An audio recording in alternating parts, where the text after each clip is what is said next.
Assalamualaikum warahmatullahi wabarakatuh. Kali ini kelompok kami akan mempresentasikan tentang sejarah terbentuknya Kabinet Sukiman sampai akhir dari kabinet tersebut kenapa bisa runtuh.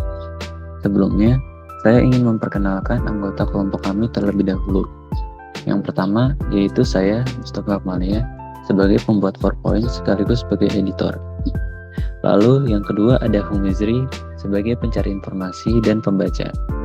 Yang ketiga, ada Muhammad Diki sebagai pembaca. Yang keempat, ada Muhammad Aski Kamil sebagai pembaca. Dan yang kelima, ada Zaki Musawiyah sebagai pembaca. Awal terbentuknya Kabinet Sukiman.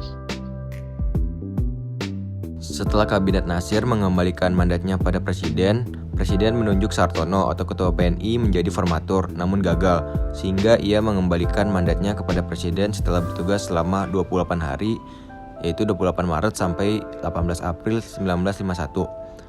Presiden Soekarno kemudian menunjukkan Sidik Joso Sukatro dari PNI dan Sukiman Wijosanjoyo dari Masyumi sebagai formatur dan berhasil membentuk Kabinet Koalisi Masyumi PNI. Kabinet ini terkenal dengan nama Kabinet Sukiman Suwiryo. Apa saja program-program yang diberikan Kabinet Sukiman? Yang pertama, program pokok dari Kabinet Sukiman adalah seperti kabinet sebelumnya, yaitu Kabinet Nasir, menjamin keamanan dan ketentraman negara. Kedua, mengusahakan kemakmuran rakyat dan membaharui hukum agraria agar sesuai dengan kepentingan petani. Yang ketiga, dari program Kabinet Sukiman adalah mempercepat persiapan pemilihan umum. Pemilihan umum ini dijadikan sebuah program karena pada saat Indonesia merdeka sampai berdirinya demokrasi liberal Indonesia belum pernah menyelenggarakan pemilu. Para wakil-wakil rakyat tidak pernah dipilih oleh rakyat itu sendiri karena belum ada pemilu. Maka ini dianggap penting untuk diselenggarakan. Lalu program yang keempat adalah menjalankan politik luar negeri secara bebas, aktif, serta memasukkan Irian Barat ke dalam wilayah RI secepatnya. Dan yang kelima yaitu menyiapkan program-program undang-undang tentang pengakuan serikat buruh, perjanjian kerjasama penetapan upah minimum, dan pertikaian buruh. Tujuan utama atau prioritas Kabinet Sukiman. Tujuan prioritas Kabinet Sukiman. Kabinet ini mengutamakan skala prioritas terhadap peningkatan keamanan dan ketentraman negara, seperti RMS dan lainnya, yang pada saat itu sedang melakukan sebuah gerakan separatis. Menjadi tantangan utama dari Kabinet Sukiman karena mementingkan keamanan dan ketentraman negara.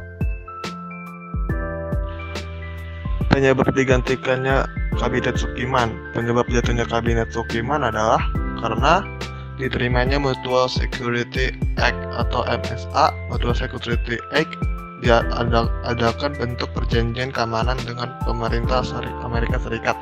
Pada tahun 1952, Menteri Luar Negeri Indonesia, Mr. Ahmad Subarjo dari Partai Masyumi, secara diam-diam menandatangani persetujuan MSA. Akhir dari Kabinet Sukiman. Kabinet ini kemudian mengalami kandungan setelah parlementer dengan kabinet ini menjalin kerjasama dengan blok barat yaitu Amerika Serikat. Kabinet Sukiman ditenggarai melakukan pertukaran nota keuangan antara Menteri Luar Negeri Indonesia Subarjo dengan Duta Besar Amerika Serikat Merle Cochrane mengenai pemberian bantuan ekonomi dan militer dari pemerintah Amerika kepada Indonesia. MSA sendiri kemudian dinilai mengkhianati politik luar negeri bebas dan aktif Indonesia karena menerima MSA sama saja dengan ikut serta dalam kepentingan Amerika. Tindakan Kabinet Sukiman tersebut dipandang telah melanggar politik luar negara Indonesia yang bebas aktif karena lebih condong ke blok barat, bahkan dinilai telah memasukkan Indonesia ke dalam blok barat. Kabinet Sukiman sendiri memiliki hubungan yang kurang harmonis dengan militer dan kurang progresif menghadapi pemberontakan di Jawa Barat, Jawa Tengah, Jawa Selatan, dan Sulawesi Selatan. Parlementer pada akhirnya menjatuhkan mosi tidak percaya kepada Kabinet Sukiman. Sukiman kemudian harus mengembalikan mandatnya kepada Presiden Soekarno. Masa depan kita yang ciptakan. Wassalamualaikum warahmatullahi wabarakatuh.